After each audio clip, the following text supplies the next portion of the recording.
AI আসার পর job market আসলে ছোট হচ্ছে না, অ্যাকচুয়ালি জব মার্কেটের শেপটাই চেঞ্জ হয়ে যাচ্ছে। একটু বুঝাই বলি।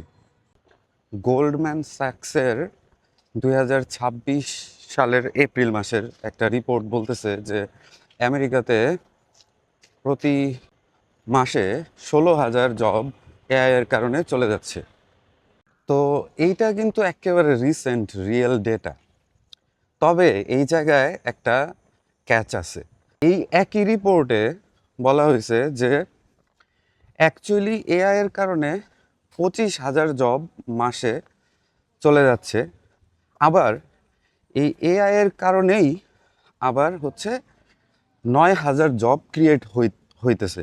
তো একটু আগে যে বললাম যে 16,000 জব আমেরিকাতে প্রতি মাসে এআই এর কারণে চলে যাচ্ছে, ব্যাপারটা কিন্তু এত সিম্পল না। 25,000 জব এআই এর কারণে চলে যাচ্ছে, আবার এআই এর কারণেই আরও 9,000 জব আসছে। তো সব মিলে 16,000 জব চলে যাচ্ছে। এখান থেকে অ্যাকচুয়ালি আমরা বুঝলাম কি, যে এআই এর কারণে জব চলেও যাচ্ছে, আবার নতুন জব তৈরি হচ্ছে। আরও বিগার পিকচার যদি দেখি, তাহলে ওয়ার্ল্ড ইকোনমিক ফোরাম একটা ফোরকাস্ট করেছে যে 2030-এর মধ্যে 170 মিলিয়ন মানে 17 কোটি নতুন জব ক্রিয়েট হবে, আর জব হারাবে হচ্ছে 9 কোটির মতো, আর প্রায় 8 কোটির মতো নতুন রোল তৈরি হবে।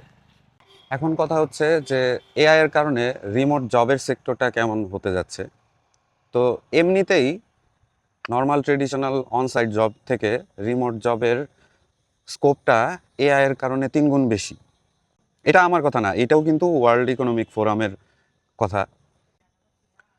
তো এখানে আসল পয়েন্টটা কি? আসল পয়েন্টটা হইতেছে যে যে জব যাচ্ছে, মানে এআই এর কারণে যেই জবটা চলে যাচ্ছে, ঠিক সেম জবটা কিন্তু আর নতুন করে ক্রিয়েট হচ্ছে না। হ্যাঁ, জিনিসটা আবার একটু বোঝার চেষ্টা করেন। ধরেন 1,00,000 কোডিংয়ের জব চলে গেল।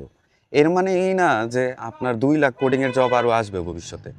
যেই জবগুলো আসবে সেগুলো হয়তো কোডিংয়ের কাছাকাছি, কিন্তু আপনি এখন যেভাবে কোডিং করতেছেন এইভাবে কাজ করে আর হবে না।